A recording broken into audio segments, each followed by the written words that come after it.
15 বছর রাজপথকে মাথায় দিয়ে লড়াই করেছি আমরা সবাই।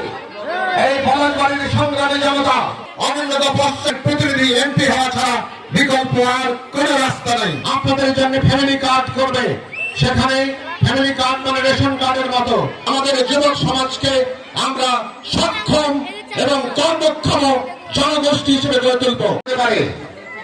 যে কেন মানুষ ভোট দেয় দুইটা জিনিস বিবেচনা করে, দল থেকে ভোট দেয় আবার প্রার্থী থেকে ভোট দেয়। আমরা এই ভোটের জন্য লড়াই করেছি দীর্ঘ 15 বছর রাজপথকে মাথায় দিয়ে লড়াই করেছি আমরা সবাই।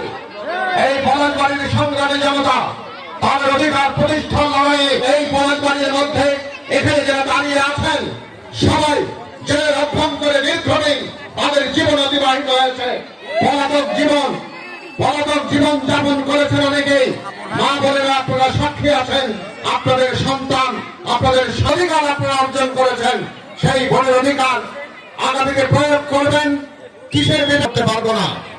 আমাদেরকে যে সত্যিকার অর্থে আমাদের অবহেলিত অনুন্নত পশ্চিম প্রতিনিধি এমপি হওয়া ছাড়া বিকল্প আর কোন রাস্তা নেই। সেই কারণে আমি এমপি হতে চাই। আমি এমপি হতে চাই আমার এলাকার মানুষের, আমার এলাকার উন্নয়ন, এই বাংলাদেশের মানুষের উন্নয়নের জন্য। উন্নয়নের প্রধান শর্ত হচ্ছে রাস্তাঘাট, স্কুল কলেজ, মসজিদ মাদ্রাসা, মন্দির, শ্মশান, ছোট ছোট কৃষিজাত শিল্প স্থাপনের মধ্য দিয়ে আমরা এলাকার মানুষের উন্নত সংস্থান। আমরা আমাদের এলাকায় আপনারা প্রত্যেক ঘরে ঘরে কুটির শিল্প স্থাপিত হবে।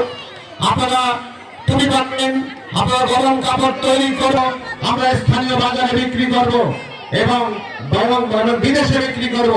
এইভাবে প্রত্যেকটা মহিলাকে আমরা উপার্জনক্ষম করে গড়ে তুলতে চাই এবং এটি সম্ভব। আপনাদের চোখের সামনে উদাহরণ রয়েছে গোবিন্দগঞ্জের কোটাল শহর, সেখানে সবাই খনিতে পরিণত হয়েছে। আমরা আর দরিদ্র থাকতে চাই না।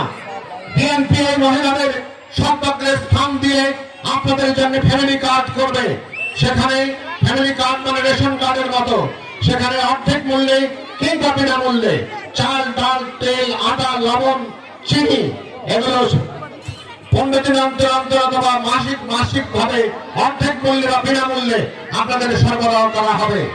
আমরা মায়েদের জন্য মা এবং শিশু স্বাস্থ্যের প্রতি গুরুত্বের সুরক্ষা দিতে চাই। এইভাবে আমরা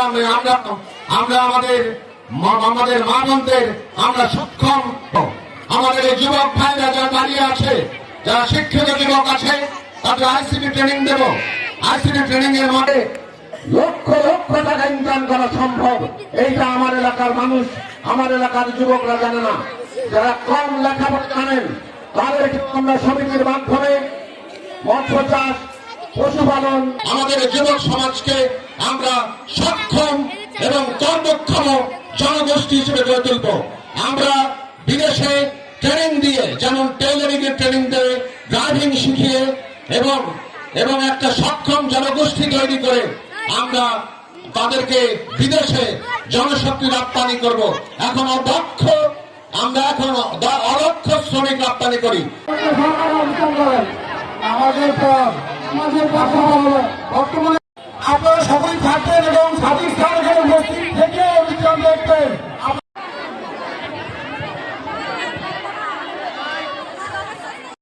সাবেক 3 বারের সভাপতি, নির্যাতিত নেতা আমার ভাই, আমার সমবয়সী হবে, কিংবা একটু ছোট হবে,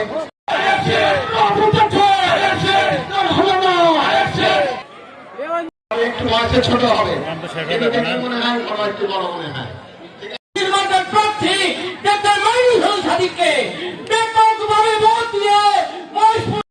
আপনাদের দুই উন্নয়ন, আপনাদের উত্তরে তো 2 হাতের এই পলাশবাড়ির চারা আমরা পাল্টে দিতে পারবো ইনশাআল্লাহ।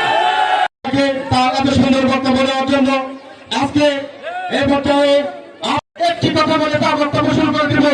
আজকে গাইবান্ধা জেলা সাবেক যুব দলের সকল সভাপতি, সাবেক বিএনপি নেতা শুধু আমাদের মধ্যে উপস্থিত আছেন।